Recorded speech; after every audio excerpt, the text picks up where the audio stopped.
Hi guys, welcome to Study House. तो जैसे कि आप सभी लोगों को पता है कि अभी तालिबान की वजह से अफगानिस्तान में काफ़ी ज़्यादा डिफ़िकल्टी सिचुएशन हो चुकी है। अफगानिस्तान के मेजॉरिटी एरिया को तालिबान के द्वारा कैप्चर कर लिया गया है। तो ऐसी सिचुएशन में एक क्वेश्चन दिमाग में आता है कि एक्चुअली कैसे अफगानिस्तान यहाँ तक पहुँचा। तो इसको अच्छे से समझने के लिए इसके रिगार्डिंग सभी टॉपिक्स, फॉर एग्जाम्पल तालिबान कहाँ से आया, इसको कौन फंड करता है, यूएसए ने क्यों और कैसे इन्वेड किया अफगानिस्तान में, इनको हम अपकमिंग लेक्चर्स में डील करेंगे। उनको समझने के लिए अफगानिस्तान का थोड़ा ओवरव्यू होना जरूरी है, जो कि हम इस लेक्चर की हेल्प से बिल्डअप करेंगे। सो थोड़ा पीछे चलते हैं, जब यूएसएसआर, जिसको कि सोवियत यूनियन या फिर अभी हम रशिया बोलते हैं, उसके द्वारा अफगानिस्तान को इन्वेड किया गया था। तो कुछ टाइम पहले की बात है अफगानिस्तान में, जब वहां पे एक रूलर जिनका नाम मोहम्मद जाहिर शाह था, उनके द्वारा रूल किया जा रहा था, जो कि अफगानिस्तान के लास्ट किंग थे दुरानी एम्पायर के, जिनके द्वारा 1933 से 1973 के पीरियड तक रूल किया गया था।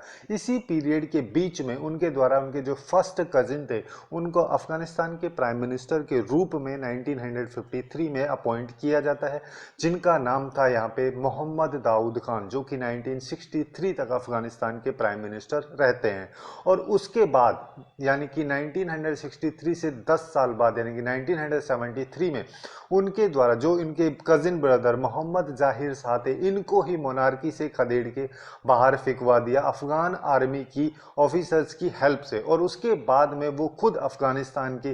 फर्स्ट प्रेसिडेंट बने थे 1973 में। अब इसके बाद में क्या होता है कि ये सिचुएशन तो एक साइड चल रही थी, तो उसी टाइम दूसरी साइड यानी कि 1965 में अफगानिस्तान में एक पार्टी, जिसको कि पीडीपीए यानी कि People's Democratic Party of Afghanistan, वो डेवलप हो रही थी। और 1973 तक जब दाऊद खान वहां के प्रेसिडेंट बने थे, तो उस टाइम पे इस पार्टी के दो ओपिनियन हो चुके थे। एक ओपिनियन जिसको कि कल्क फैक्शन के नाम से जाना जाता है, जिसके जो लीडर्स थे उनका मानना यहाँ पे यह था कि जो अफगानिस्तान है उसको एक कम्युनिस्ट कंट्री काफ़ी रैपिड तरीके से ट्रांसफॉर्म किया जाना चाहिए, और अगर वहाँ पे वायलेंस की रिक्वायरमेंट होती है तो वो भी किया जाए। ये बेसिकली वहाँ के जो लीडर थे कल्क फैक्शन के, जिनका नाम था नूर मोहम्मद ताराकी, और उनके जो भी मेंबर्स थे उन सब का मानना था। उसके अलावा यहाँ पे एक दूसरा फैक्शन था जिसको कि परचम फैक्शन के नाम से जाना जाता था, जिसको लेड किया जाता था बबराक करमाल के द्वारा। और इनका यहाँ पे मानना था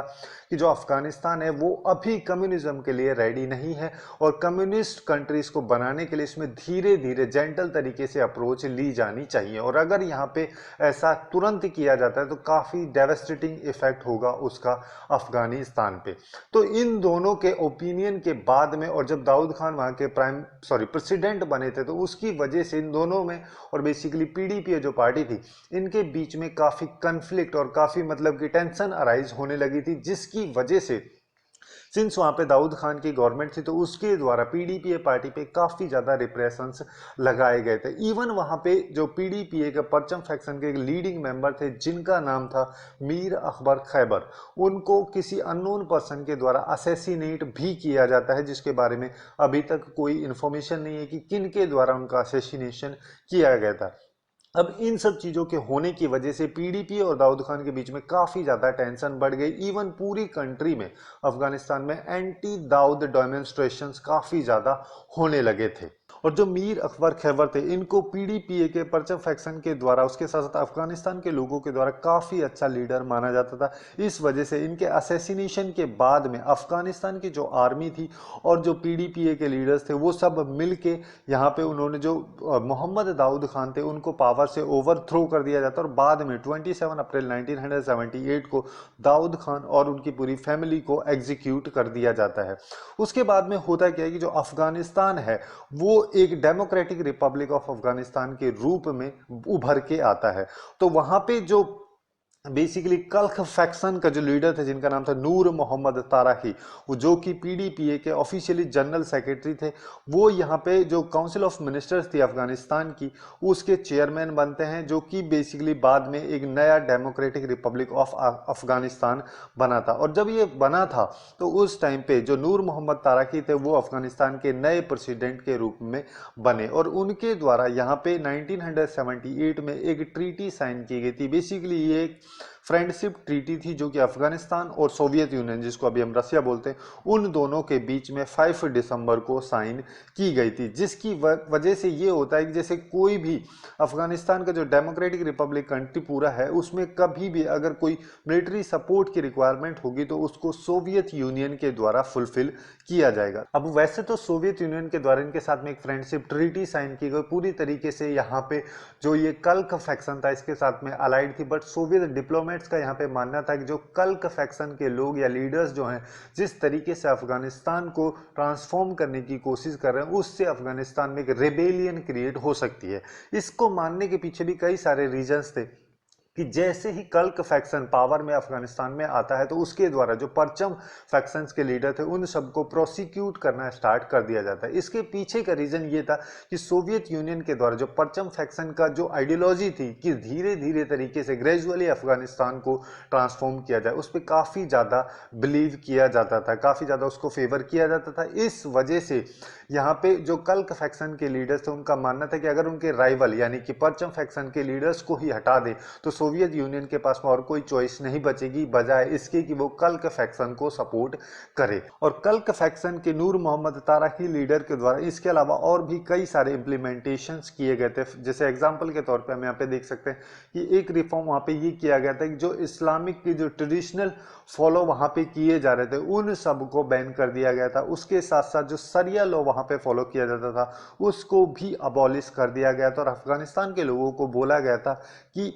एक मॉडर्न और अन इस्लामिक लाइफ स्टाइल को एनकरेज किया जाए, उसको फॉलो वहाँ पे किया जाए, जिसकी वजह से अर्बन के साथ साथ रूरल अफगानिस्तान में भी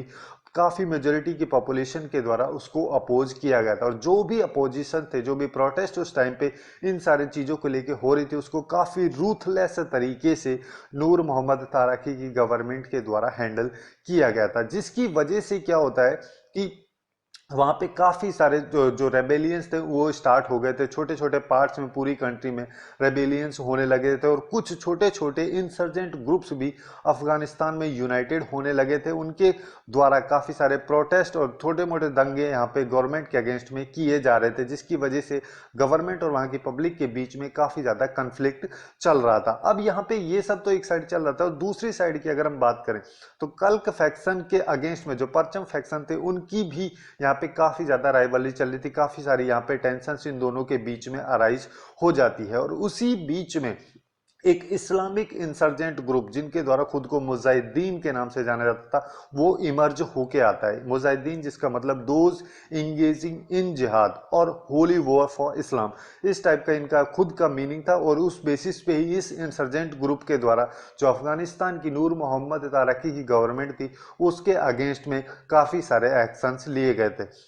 और ये सब कन्फ्लिक्ट इतना ज़्यादा बढ़ गया था कि नूर मोहम्मद तारकी के द्वारा या फिर उनकी गवर्नमेंट के द्वारा इसको इजीली या फिर आसान तरीके से कैसे भी हैंडल नहीं किया जा रहा था। तो उसी टाइम पे इनके नीचे जो हाफिजुल्लाह अमीन काम करते थे उनके द्वारा यहाँ पे नूर मोहम्मद तारकी की गवर्नमेंट को ओवरथ्रो किया जाता है और पूरी पावर को टेक ओवर कर लिया जाता है। अब इनके द्वारा क्या किया जाता है कि जो 1978 में सोवियत यूनियन के साथ में एक फ्रेंडशिप ट्रीटी साइन की गई थी कि जिसकी हेल्प से अगर सोवियत यूनियन से कोई मिलिट्री सपोर्ट की रिक्वायरमेंट अफगानिस्तान को होगी तो वो सोवियत यूनियन उसको फुलफिल करेगा। तो उस चीज को हाफिजुल्लाह अमीन के द्वारा काफी रिपीटेडली यूज किया गया था। इवन उनके द्वारा जो सोवियत ट्रूप्स थे उन सबको भी यहाँ पर रिक्वेस्ट की गई थी कि जो भी सिक्योरिटी या फिर असिस्टेंस की रिक्वायरमेंट है वो अफगानिस्तान की गवर्नमेंट को प्रोवाइड कराई जाए, जिससे कि मुजाहिदीन के जो रेबल्स हैं उन सबके अगेंस्ट में अफगानिस्तान फाइट कर सके। और उसके 1-2 महीने बाद ही अफगानिस्तान के द्वारा बेसिकली जो हाफिजुल्लाह अमीन थे उनके द्वारा यहाँ पे पहले तो इंडिविजुअल क्रू या फिर सब यूनिट के लिए रिक्वेस्ट भेजी जा रही थी सोवियत यूनियन को, बट उसके बाद में बोले कि हमको रेजिमेंट और बड़ी बड़ी यूनिट के रूप में जो सोवियत यूनियन की फोर्सेस हैं वो अफगानिस्तान में चाहिए, क्योंकि वहाँ पे मुजाहिदीन रेबल्स का काफ़ी सारा अटैक काफ़ी भारी मात्रा में वहाँ पे हो रहा था। अब सोवियत यूनियन या फिर रसिया कब तक इस तरीके से अपने ट्रूप्स या फिर अपने फोर्सेस को वहां पे भेजाएगा, तो इसको लेके जो सोवियत लीडर्स थे उन सब के द्वारा वहां पे ये बोला है कि जो अफगानिस्तान के प्राइम मिनिस्टर है हाफिजुल्लाह आमीन, उनके एक्शंस के द्वारा जो अफगानिस्तान की सिचुएशन उसको काफी ज्यादा डीस्टेबलाइज किया जा चुका है। इस वजह से ही तो 24 दिसंबर 1979 की नाइट को सोवियत यूनियन के 30,000 ट्रूप्स काबुल के रीजन में यहाँ पे आते हैं। जैसे कि आप लोग यहाँ पे देख सकते हैं, कुछ ट्रूप्स यहाँ पे लैंड रूट की हेल्प से पूरे अफगानिस्तान में हैरत तक फैल जाते हैं और यहाँ पे बेसिकली जो सोवियत एयर कॉरिडोर था उसकी हेल्प से जो काबुल का रीजन था उसको एडमिनिस्टर किया जाने लगा और यहाँ पे जो आमीन की गवर्नमेंट थी, हाफिजुल आमीन की, उसको पूरी तरीके से यहाँ पे हटा दिया जाता है। और उसके बाद में सोवियत यूनियन के द्वारा जो परचम फैक्शन के लीडर बबरा करमाल थे, उनको यहाँ पे सोवियत यूनियन के द्वारा बेसिकली अफगानिस्तान के नए लीडर के रूप में अपॉइंट किया जाता है। और फिर उसके बाद में जैसे सोवियत ट्रूप्स जो भी अफगानिस्तान में थे, जो कि काफ़ी ज़्यादा नंबर्स में थे, वो सब वहाँ पे अफगानिस्तान में डिप्लॉय किए गए, जिससे कि करमाल की जो गवर्नमेंट थी उसकी जो स्टार्टिंग वहाँ पे हो रही थी उसको स्टेबलाइज किया जा सके। बेसिकली अफगानिस्तान में जो ऑर्डर की सिचुएशन है उसको स्टेबलाइज किया जा सके और यहीं से सोवियत और अफगान की जो वॉर की सिचुएशन है वो स्टार्ट हुई थी। अब इस टाइम पे सोवियत यूनियन और यूएसए के बीच में कोल्ड वॉर की सिचुएशन चल रही थी, जिसकी वजह से जो अफगानिस्तान के रेबल ग्रुप स्पेशली मुजाहिदीन वगैरह के जो लोग थे उन सबको यूएसए हो गया, पाकिस्तान हो गया, उसके अलावा सऊदी अरेबिया, चाइना, इन सब के द्वारा काफ़ी सारा अमाउंट कैश में अराउंड बिलियंस ऑफ डॉलर्स जो है वो डिलीवर किए गए। उसके अलावा जो उनकी वेपन रिक्वायरमेंट थी उन सबको भी फुलफिल किया गया था, जिसकी वजह से अल्टीमेटली सोवियत और अफगानिस्तान के लोगों के बीच में ये वॉर स्टार्ट हुई, जिसमें काफ़ी सारे लोगों की डेथ, अराउंड 5 लाख से 2 मिलियन के बीच में अफगानिस्तान लोगों की इसमें डेथ हुई थी और 6 मिलियन अफगानिस्तान के लोग बाकी कंट्रीज में, पाकिस्तान, ईरान, जो भी नेबरिंग कंट्रीज हैं वहाँ सब पे चले गए थे। तो इसकी वजह से जो सोवियत यूनियन थी उसके पास में और कोई चॉइस नहीं बची सिवाय इसके कि वो अफगानिस्तान को पूरी तरीके से छोड़ दे। इस वजह से ही जो सोवियत यूनियन की फोर्सेस थी उन सब के द्वारा अपना जो विड्रॉल था उसको स्टार्ट किया गया था 15 मई 1988 को और कंप्लीट हुआ था ये 15 फरवरी 1989 तक। मतलब इस डेट के बाद में या फिर इस डेट तक जो भी सोवियत यूनियन के फोर्सेस थे वो पूरी तरीके से अफगानिस्तान से विड्रॉल कर चुकी थी। तो यही थी कुछ इंपॉर्टेंट इन्फॉर्मेशन जिसमें हमने बात की किस तरीके से जो अफगानिस्तान का रीजन था वो एक डेमोक्रेटिक रिपब्लिक कंट्री बना और बाद में उसको सोवियत यूनियन के द्वारा इन्वेड किया गया और फिर लास्टली सोवियत यूनियन के द्वारा वहां से अपनी पूरी फोर्सेस को विड्रॉ कर लिया जाता है। सो आज के लिए बस इतना ही। Hopefully you guys find it useful and if you find it useful then do like, share and subscribe to study couch. Thanks for watching and have a good day.